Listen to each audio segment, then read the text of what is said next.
Hello and welcome back to another episode of the Washington Nationals March to October. We are going to be getting into the offseason today. After wrapping up a successful season, winning the World Series as the worst ranked team heading into the season, now we have a chance to get even better, which is scary. And man, ever since like the 13th episode of this series, maybe, when we were like 90-ish games in and it wasn't even looking like we were going to make the playoffs, I was already starting to get myself excited about the offseason. And then we had to put it off for so long because we just, had to go and win the World Series. But now it's finally time to do it. It's finally time to have an offseason. So judging by how off seasons have gone in the past, I plan on this being 2 episodes long, but I'm probably going to record it all at once and just find a spot in the middle to cut it, I guess. And before we get into it, I want to talk about the plan that we're going into the offseason with, and I'm here on our continuation into franchise just because it's easier to see the rosters and all that. So honestly, in terms of an offseason plan, it's very simple. We really don't have that many free agents. We can see them all here, and really only the top 3 are significant. Candelario and Dickerson were both starters.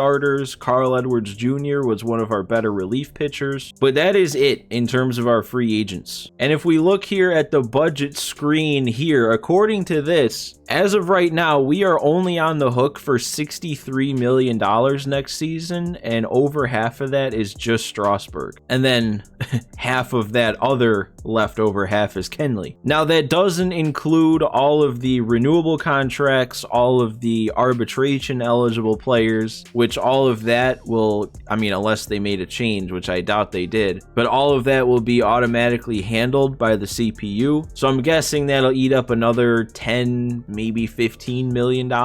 So let's just say we're going to be heading into the offseason with a 2024 salary of $80 million, which I have no idea how much budget we'll have available, because I don't know if they really take into account like your market size and all that. Because like here it says available budget is $136 million. So if you add in the $63 million, that's a budget of over $210 million. So that's what I was curious about, because heading into this March to October, we didn't have that high of a payroll. Like it was maybe, I don't even remember. I think it was like 130 million total was our payroll for the first season. And I remember that for the White Sox March to October, it did basically give us a budget of over 200 million. So I wasn't sure if that would just kind of be the standard for March to October or if it'd be based on the previous season's payroll. But judging by this screen, if March to October goes the same way, we're going to have a lot of money to spend if we have a budget of all the way up to like 210 mil. So whatever that number is that our budget is going to be is really going to dictate what we're able to do in the off season. But pretty much the gist of my plan up to this point is that I've kind of made a projected roster, I guess, for 2024, but there's so much up in the air just based on our players that it's really not set in stone. But here's what I'm thinking. So our pitching rotation is going to be identical. It'll be Strasburg, Adone, Cavalli, Gore, and Gray. We don't really need to make any additions. The last 4 that I listed, they're set for the future. Like, we're going to be able to hang on to them for a while. Strasburg, I kind of plan on trading partway through the season, as long as the game lets me, I guess that is, because you don't really get to pick your own trade. But at least at the start of the season, that's what our rotation is going to be. And then when it comes to the bullpen, our long reliever, I would plan on being Trevor Williams, because we have him for another season, and he's a 70 overall. But what I don't know is if the game,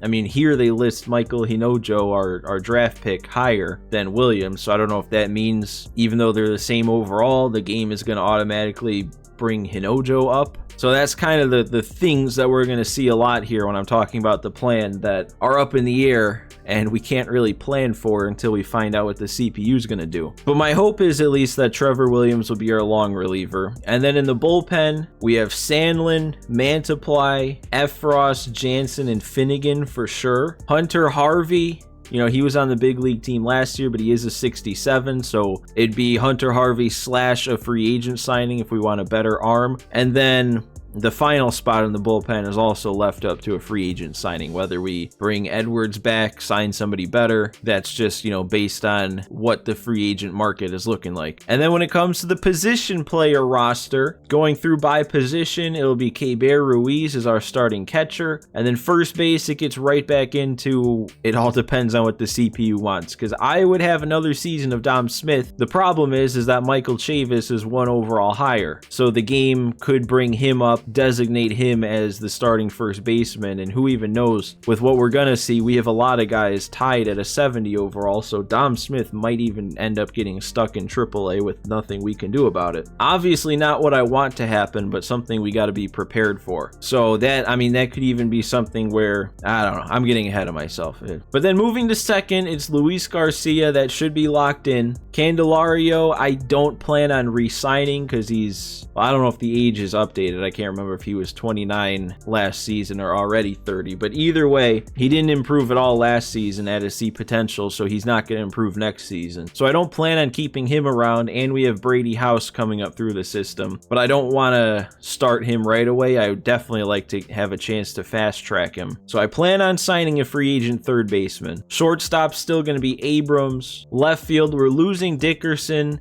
Alex Call will still be there, but again, he's another 70 overall, and we're about to see for center field, that's all up in the air because Victor Robles, Elijah Green, and James Wood are all 70 overalls. And if it were completely up to me, I would be keeping Wood and Green down in the minors for another season, or at least the start of another season, and sticking with Robles. But again, there's really no guarantee that the game will have Robles be our starting center fielder and keep the other two down. The only thing is that as of right now, they're not on the 40-man roster, so maybe that would keep the game from bringing them up early. And then for right field, I'm still sticking with Lane Thomas with Meneses at DH. So I don't think I mentioned it, but I do plan on signing a free agent outfielder, specifically for left field, but I guess I don't know, that's kind of up in the air. And then the bench is completely up in the air because we do have for backup catcher Israel Pineda or Riley Adams, I guess whoever the game brings up, or we could try and bring in a free agent backup catcher, but I don't know if that'll really be worth it because they have to be, or they don't have to be, but they may as well be under a 72 overall, but shelling out a couple mil for a sub 72 catcher, I don't know how worth it that would be. But then yeah, the rest of the bench is completely dependent on who the game puts in the bigs, who it keeps down, and what kind of free agents we can get. Because ideally for me, I would like to have Chavis in the bigs because he has that really good bat against lefties. So that could be really nice to have. So I would like to have him in the bigs, but I would also like Smith to be our starting first baseman. I'd like to keep Brady House down, and if we don't make any signings, I'm fine keeping Jeter Downs as our backup infielder. And then for the outfield, I'd like to sign a left fielder, keep Alex Call as a bench player. I'd like Robles to start, and then have both Green and Wood down in the minors. So I guess that would fill our bench, right? Because if it's how I want, we'd have Call on the bench, Downs on the bench, Chavis on the bench, and then Pineda / some backup catcher on the bench, and that would fill all 4 bench spots. So basically, TLDR or TLDL, too long didn't listen, I don't know, would be that I'm planning on signing a free agent third baseman, a free agent left fielder, and a free agent reliever. And I guess also it's worth mentioning there is the thought that I had of depending completely on what the free agent market's looking like. We could also bring in a free agent shortstop and then have Abrams play left, because Abrams, with his common fielding at short, made a lot of errors. But I feel like sticking him out in left with that same common fielding, but with his speed, he might do a lot better out there. But again, that all depends on what kind of free agents we have. So I guess there's nothing else to talk about, and we can go ahead and advance to the off season and see what our situation is going to be looking like. Oh, is it not going to let me skip through this? I have to actually go through the tutorial. It looks like our budget is 108 mil. So not quite as much as it seemed like it might be based on that franchise screen, but also we got some money to play around with. So it looks like everybody that's renewable got renewed for 828,000 because all 4 of our pitchers are 828,000. I can't believe we're about to have this pitching staff, or at least these four, and none of them are getting paid over $1 million. And then Strasburg is just up there making 35. Oh, Garcia got renewed for even less. Interesting. Abrams got the 828. Same for Downs, Alex Call. Robles, though, yeah, 2.7, because this was an arbitration year for him. And actually his last arbitration year. Meneses, the MVP of the league, got renewed for $828,000. That's crazy. Lane Thomas was arbitration for $2.5 million. I guess that's about it, isn't it? Well, we didn't look at the bullpen. $828 for Sandlin, $828 for Mantiply, $828 for Efros. It's crazy how many of our good players are making $828,000. But it looks like, based on this depth chart, it did have Robles at the top of the depth chart for center field. It does look like it brought up James Wood and, for some reason, Hassel instead of Green. But Alex Call is also still around. Downs is around, but neither Chavis or Smith? Huh. So we might have to sign a first baseman. If it's not going to let either of those two be starting first baseman, that's so weird. I also don't know why it has Meneses in right and Thomas at DH, but they'll just be flip-flop. We could even have Meneses play first. Like, that would probably be fine if he was playing first, but we're gonna have a DH anyway, so he may as well DH. Okay, actually, this depth chart I don't think is correct, because I just counted and there's only 22 different players, so this is definitely not gonna be the final version of what it is. All right, though, but I guess let's see who's out there. And okay, it's making me go through the tutorial, but I saw Shohei Ohtani.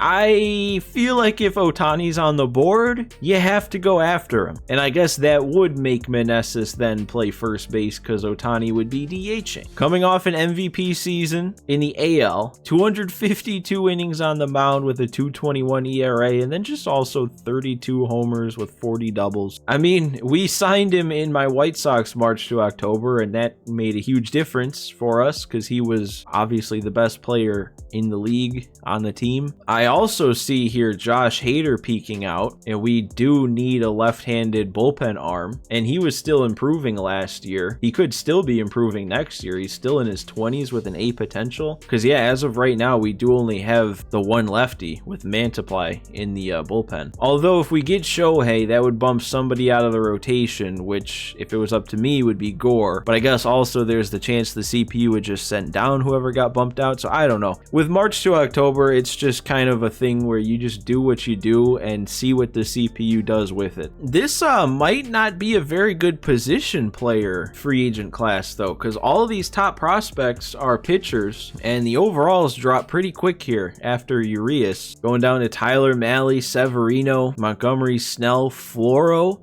Dylan Floro at a 79 is ranked higher than any position player. Okay, Ian Happ, it looks like he's the top position player free agent. Oh, and then Matt Chapman also. And we are looking for a third baseman. That would actually not be too bad if we got Ian Happ and Chapman, because that's exactly what we're looking for, a left fielder and a third baseman. They'd both be good fielders, because Happ has an 82 fielding. Chapman obviously is a good fielder. Contact's kind of rough on Chapman, only batted 247, but I guess that's the best he had done in a couple of years. 30 bombs for him. He's got good speed, but yeah, the clutch is low, the contact's low, the power is good. Ian Happ is kind of the opposite. He's got good contact and the power is low, but we had players last season with that power hitting 20 plus homers, and he did hit 20 plus homers. For backup catchers, just because that was something else, it would either be Murphy, Zunino, and Garver, who are all better than Ruiz in terms of overall, and then you got Victor Caratini, who actually would not be that bad as a backup catcher. I mean, switch hitter, good fielding, good enough hitting to be a backup catcher. Had a good season last year. I could see signing him as a backup. He is asking for a decent amount, though. Jorge Alfaro, actually, he would be nice too. Weirdly good speed as a catcher with a good arm and really good against lefties. Oh, and he could play a pretty good left field too. If we did, which based on Hap being available, we probably wouldn't do, but if we did do that plan of having Abrams move to left and sign a shortstop, we could even platoon Alfaro with Abrams because Abrams can't really hit lefties. All right, so there's a couple intriguing catcher options there.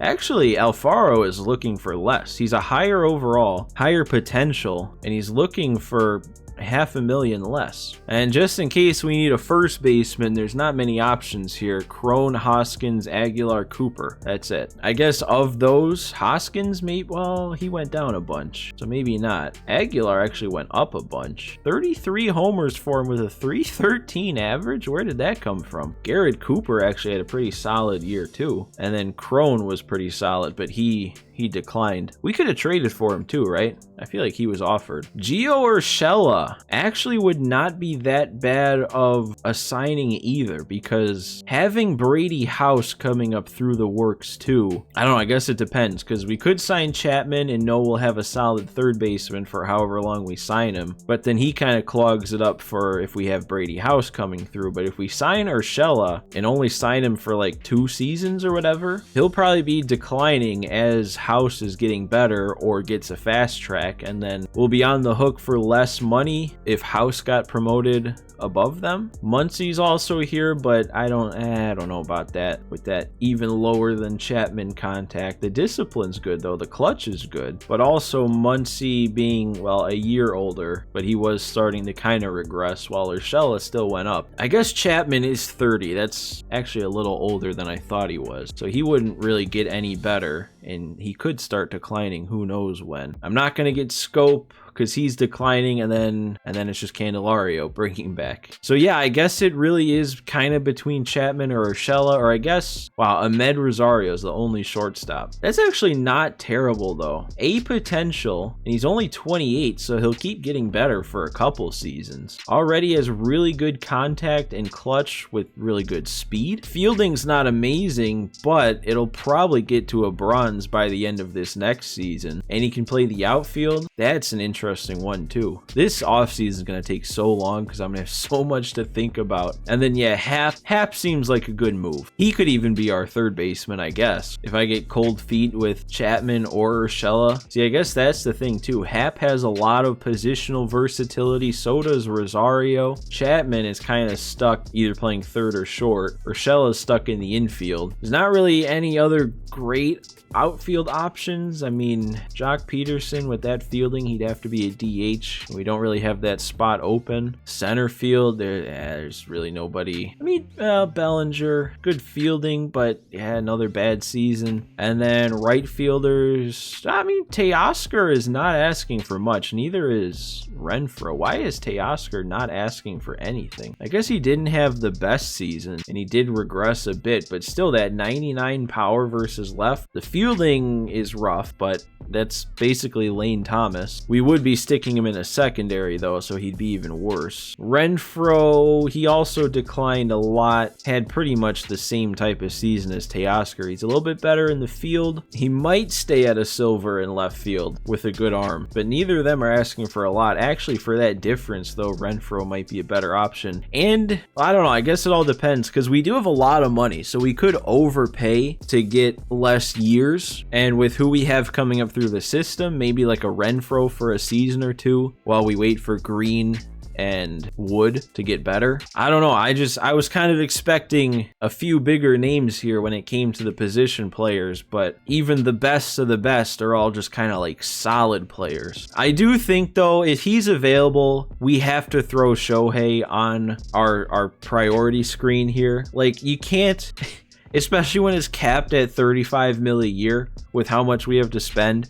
you can't not attempt to get Shohei. He's too good. Takes care of 2 positions. So if you think about it, it's almost like paying, what, $17.5 million for 2 different players. So for anybody unfamiliar with how March to October off seasons work, you have to put the players that you're interested in on this priority screen, and then after a week, so like once we hit advance up there in the top right, it'll come back telling me what percent interested Shohei is in signing with us, and then that'll determine, well, I think we have to be over 50% interested to even access the screen to offer him a contract. And then the higher his interest is, the more team friendly the deal can be. I feel like Hader's got to be on there too, because that would be really nice. We're looking for a lefty bullpen arm. I actually didn't even look. Are there any other good lefties? Jordan Hicks, that might be someone we have to sign. Only 27, B potential, and he's not at that potential yet, so he's still going to keep getting better. Real good hits per 9, obviously the good velo with outlier, but also 65 stamina.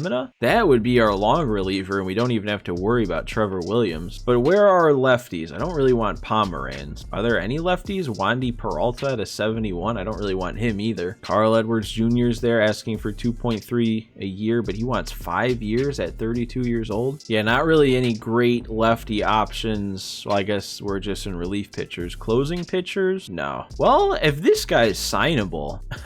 I mean, this would be a very late into the offseason signing if he's still there, but there's just a random 23-year-old B potential lefty bullpen arm. He declined last year, but I'm assuming that's just because he was a free agent, and I think all free agents decline throughout the season. That's someone to keep in mind. Is there a way to like favorite somebody? I don't think there is. It doesn't seem like there is, so good thing I got the trusty pen and paper. So also just here...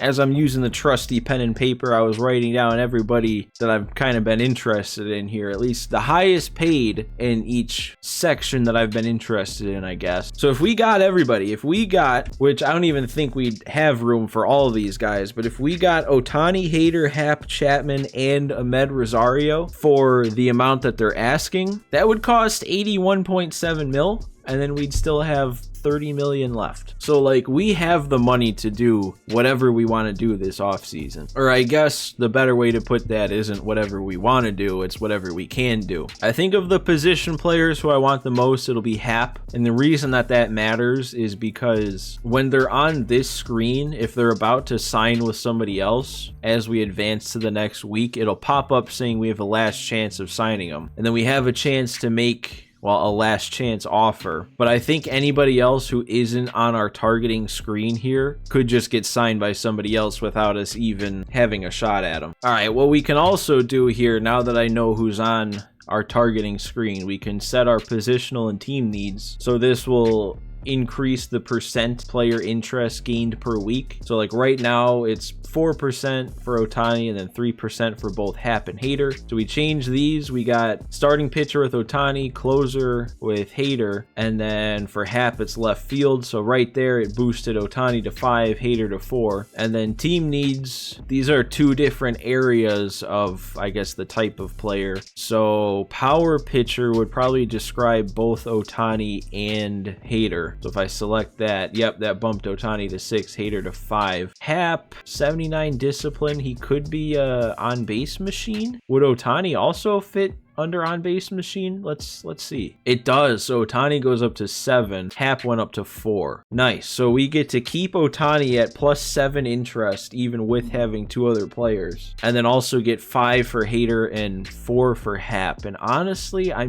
might switch Happ and Hader because I might want Happ more. So I think I'm ready to go ahead and advance this week. We got our 3 players on the screen here. I have everybody that I'm kind of interested in written down to remember. So let's see if any of these guys are going to get signed by someone else and we have to do a last chance, or if we're going to actually get to offer normal contracts to them. And yep, I had a feeling Shohei Ohtani is entering into a last chance opportunity. So we can either offer him a contract now or forever hold our peace, I guess. I can't believe he's only 28% interested in signing with the reigning World Series champs. I mean, I'm assuming on the back end he has some kind of priority number, I guess, for team quality, and maybe it's taking more into account our player ratings than our success last year, because you'd think if he wants to play for a winner, we're kind of the winners, because he's only 28%, so this is going to make this unlikely, but there is absolutely no reason not to offer him a contract. The only thing we can do to boost his interest is give him extra years, but that only gets 3 extra percent. So I mean, is there a reason not to have him for 7 years though? Because that would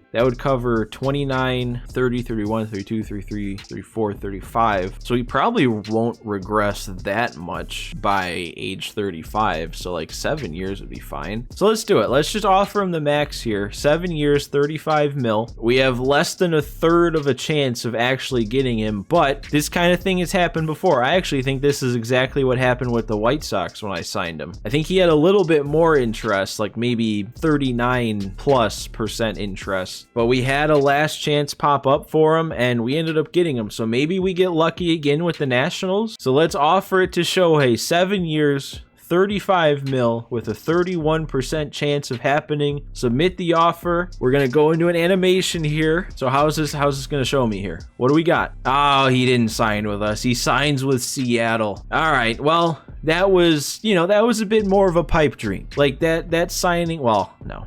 I was gonna say that didn't really fit with our team, but if it's Shohei Ohtani, it fits with any team. But at least now we can get that out of our heads and focus on the more realistic free agents here. So we got to keep simming day by day. No, really? That guy signed immediately? And he also went to the Mariners? Come on. Man, I really wouldn't have thought that he'd be that high priority enough to have put on the board, but I guess I was wrong. All right, well, we move on. No big names signed day 2. It's all of these young guys. Am I missing out big time here? I am, because this is another B potential. Oh man, are these just going to be popping up every year? Because that is something to keep an eye out for now that I know. These guys aren't as good though, C potentials. Severino is the first big signing after Ohtani. He signs with the Cardinals. So man, that's actually kind of funny because both of them we signed in my White Sox March to October, and both of them were Cy Young Award winners for me. And now we're back here. So Ian Happ, 55% interested in signing with us. Hader only at 48, but Hader's also talking with other teams, and he's not at 50% yet, so we can't even see what his contract situation is looking like. We can look at Happ though. The middle ground of 5 years, 11.2 mil is having him 55% interested. Bump the money all the way up at 67, bump the years at 70. And we also have our guaranteed accept, which we can use once per off season. They're 100% guaranteed to accept the contract, but we pay a ton more for them. But honestly, even for Happ, 7 years, 14 mil a year, I'd do that because he's the same age as Ohtani. We'd have him until he's 35, probably still be pretty solid by that point. All right, at least we know we have that in our back pocket though, and now we can add in another signing. Oh, it also, either I missed it or it didn't pop up, but Julio Urias got signed by San Diego. So the three of the top starting pitchers are all gone. Shohei signed for 11 years. That wasn't even an option for me, man. And they backloaded it, so they're only paying him 21 mil for the first season. Man, there's actually a lot of interesting things that I keep thinking of the more we sit here, because Robles, I thought this was the last year of him under contract, but he actually, according to this, has one more season before he's a free agent, which doesn't really make sense to me. But if that's what they're saying here, normally you can go by when that little money symbol pops up to the left of them on this screen. That's usually accurate.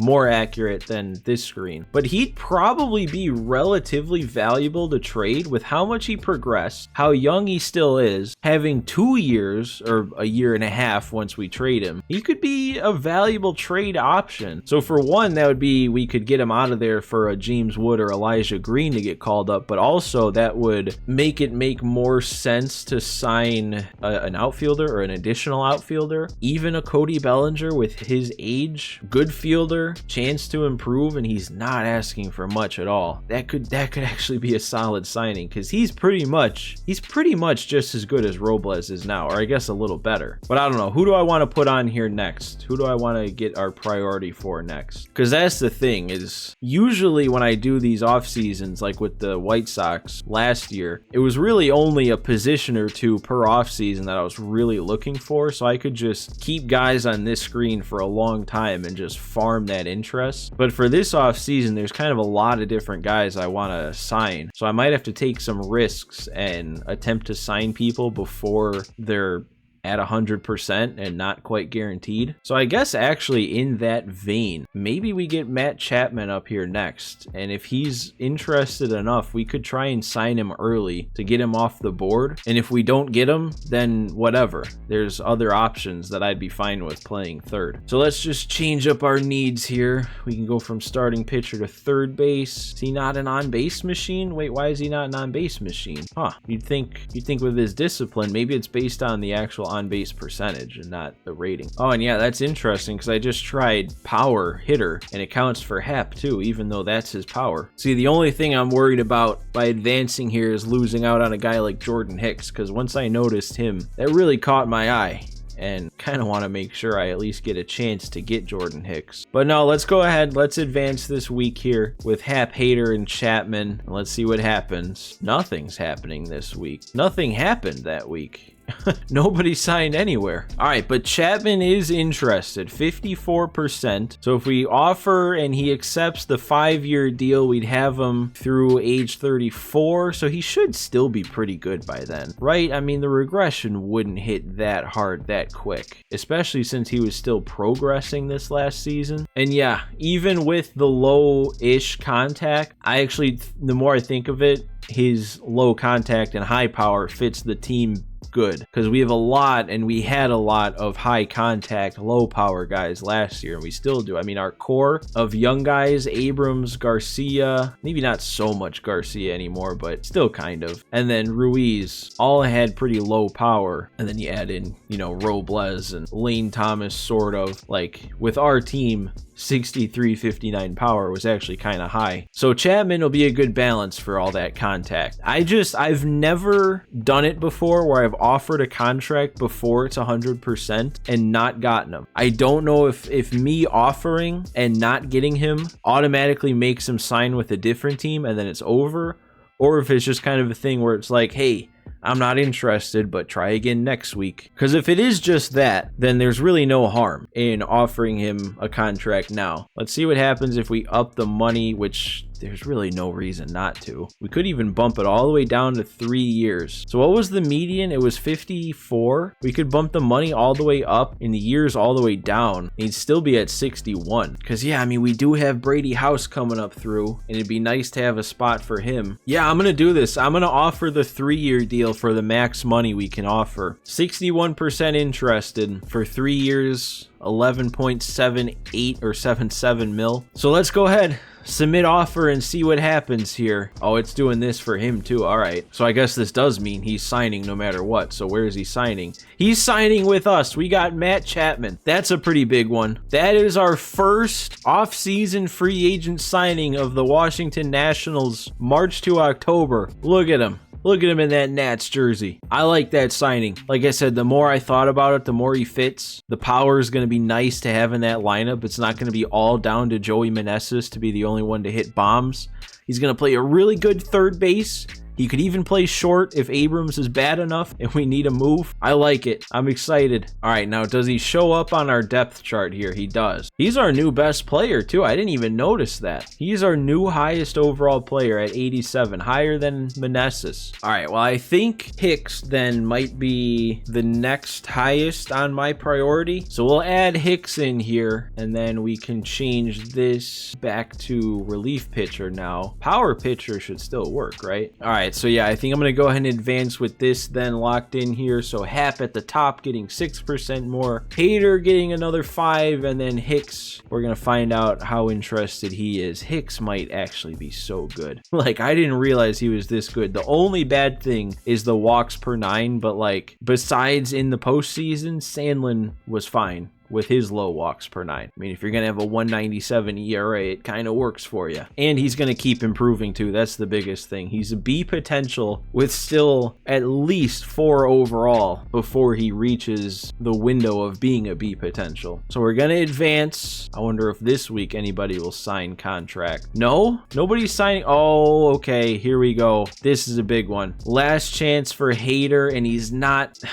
So it doesn't increase the interest until the week is over, because if it did, then he'd be over 55 and we could use our guaranteed accept. But now we're not going to be able to do that. So what do we got here? 15.9 mil for 5 years is the median. We could bump that up. What would that be? Like $1.5 million to get him up to 65. Bump up the years to get him to 68. I mean, he was still improving last year. He's a high overall, and he's not even in his 30s yet. So we could probably have him all 7 years before he regresses significantly. So I guess I may as well offer the max here, because this would be a really nice addition to our bullpen. So yeah, let's do it. 68%, just over 2/3 of a chance to get him. See what happens. All right, what jersey you gonna have, man? What jersey?